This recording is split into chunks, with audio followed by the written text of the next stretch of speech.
হে পাঁচো গোপাল, এত উঁচু করে বাড়ি তুলছো কেন হে? রাজপ্রাসাদ বানিয়ে মেয়ের বিয়ে দেবে নাকি? না গো খুড়ো, এই গোয়াল ঘরটা একটু ভালো করে বাগাচ্ছি। একেবারে ভেঙে গিয়েছিল। বর্ষা হলে চারিদিক দিয়ে একেবারে ঝরঝর করে জল পড়ে গরুগুলোর ভারী ভোগান্তি হয়। এই তো গত বছর বন্যায় গরুগুলোর যা অবস্থা হয়েছিল, আজও মনে পড়ে গেলে কান্না পায়। হ্যাঁ, তোমার গরুগুলো তো ভেসে যাচ্ছিল, একটা তো মরেই গেল, আর একটা রায়েদের পাকুড় গাছটায় আটকা পড়েছিল। কোনো রকমে কপাল গুনে বেঁচে গেল বলতে হবে। হ্যাঁ গো খুড়ো, ওই জন্যই তো এবার উঁচু করে করছি, যাতে জল না ঢোকে। কিন্তু তোমার ঘরের অবস্থাও যে খুব খারাপ পাঁচু। গরুগুলোর জন্য করছো, নিজের জন্য একটু ভাবো। ওটাকেও বাগিয়ে নাও, না হলে দেখবে ওটাও কবে ভেঙে পড়েছে। বাগাতে পারলে কি আর মন্দ হতো গো, কিন্তু এ বছর আর পারবো না। ও আমরা কোনো রকমে থেকে যাব। মানুষ তো, যেমন করে হোক বেঁচে যাব। চিন্তা তো হয় ওই অবলা প্রাণীটাকে নিয়ে, কষ্ট তো ওরই বেশি। যাই মা যাই, এই তো তোকে খড় দিয়ে গেলুম, আবার ডাকিস কেন? ওইগুলো ততক্ষণ খা না মা। মেয়েটা ভাত রাঁধছে, ভাতের ফ্যানটা দেব, খা মা, ওইগুলোই ততক্ষণ খা।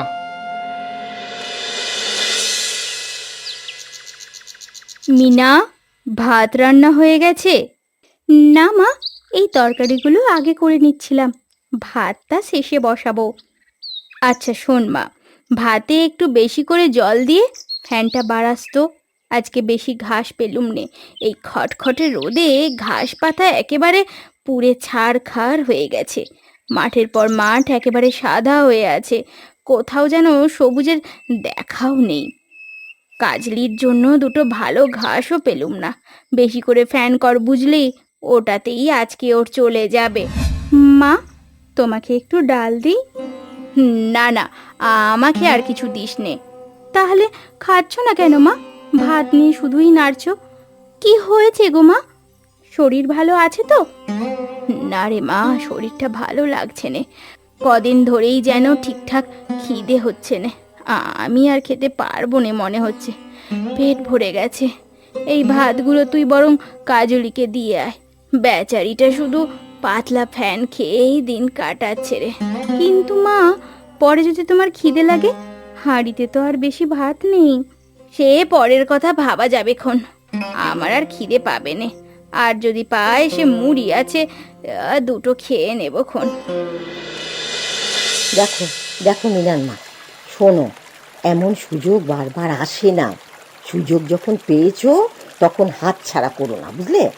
দরকার হয় এখনই তুমি মিনার বাবার সাথে এ নিয়ে কথাবার্তা বলো, ভালো করে ভেবে দেখো, বুঝলে? কি আর ভেবে দেখবো শেষদি, আমাদের আর ভেবে দেখার মতোই বা কি আছে? যা পণ চেয়েছে, অত পণ কি আমরা দিতে পারবো? আরে একটু না হয় পণটাই বেশি চেয়েছে, এই যা, না হলে তো পাত্র মন্দ নয়। তবে তোমার মেয়েও তো ডাগরটি হয়েছে, বয়স কম হয়েছে।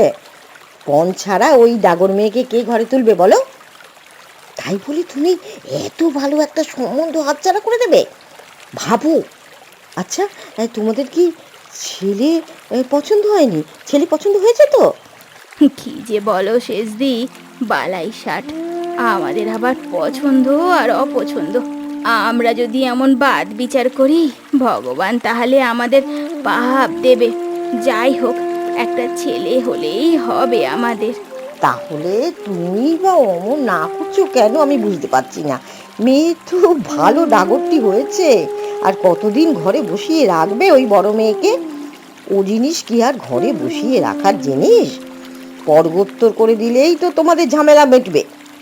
আর তাছাড়া ও দিন গেলে তো বয়স বাড়ছে, কমছে না। তাহলে তুমি আর কিছু চিন্তা করো না।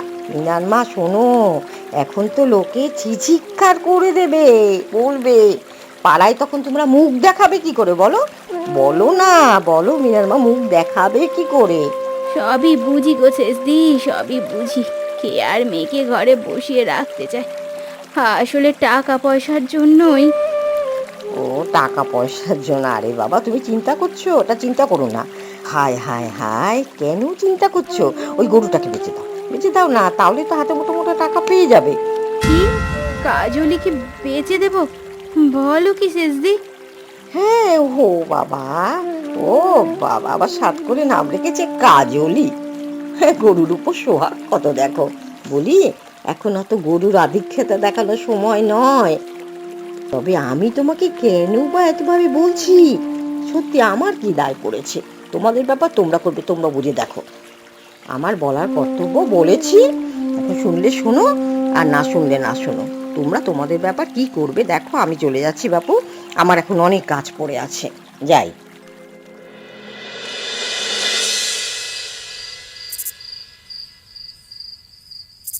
তুমি যে বড় চিন্তায় ফেললে গো মিনার মা।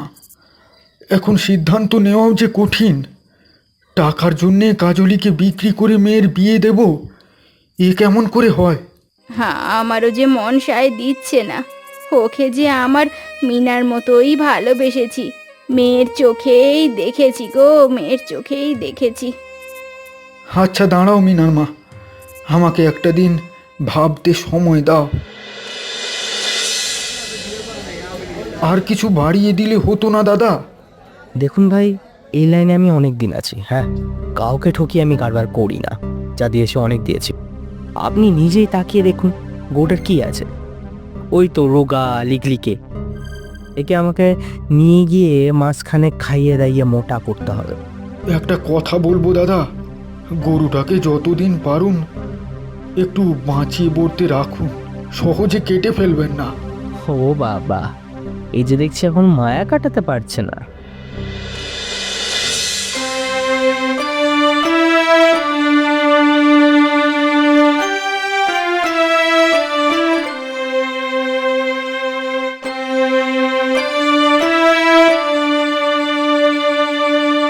মিনার মা, কি করছো তুমি?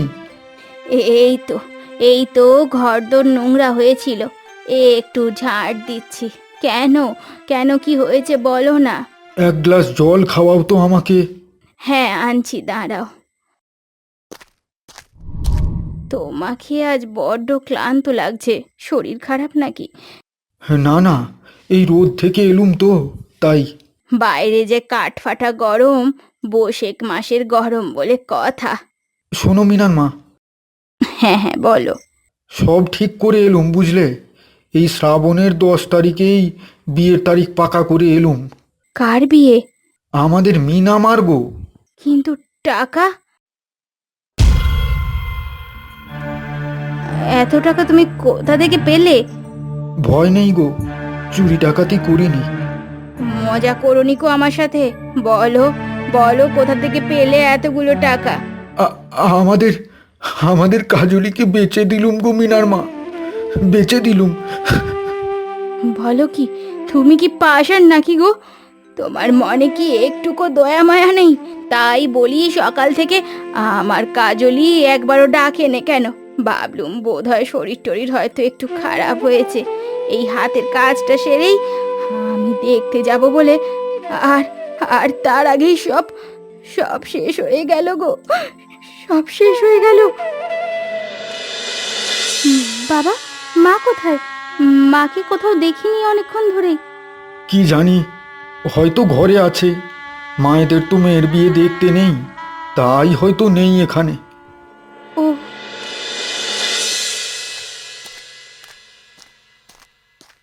কি গো মিনার মা, কাল রাত থেকে তুমি এই গোয়ালে বসে আছো। মেয়েটা যে কাল থেকে তোমাকে খুঁজে মরছে। এবার তার শ্বশুরবাড়ি যাওয়ার সময় হয়ে এলো যে। যাবার সময় তোমার আশীর্বাদ না পেলে ও কেমন করে যাবে বলো তো? আমার উপর রাগ করে থেকে মেয়েটার কাছ থেকে দূরে থেকোনি আর। একই সাথে আমার দুই মেয়েকে বিক্রি করে দিলুম বলো। আমাদের আর আমাদের আর কিছুই রইল নে। কি করবে বলো মিনার মা?